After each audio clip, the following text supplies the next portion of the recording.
காமராஜர் அவர்கள் ஒரு முறை சட்டமன்றத்திற்கு செல்லும் பொழுது மேலே உள்ள அறைக்கு செல்வதற்காக மின்தூக்கியில் ஏறினார். அப்பொழுது அங்கே வேலைக்கு அமர்த்தப்பட்டிருந்த இளைஞர் கண்ணில் கண்ணீருடன் காமராஜரிடம் மனு ஒன்றை நீட்டினார்.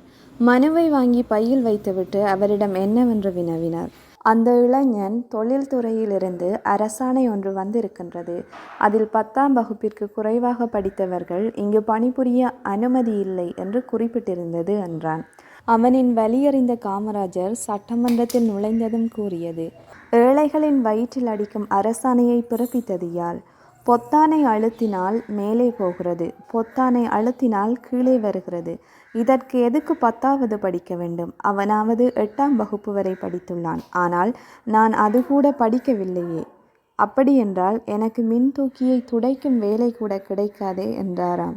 அரசாணை பிறப்பித்தவர் வாயடைத்து நின்றாராம்.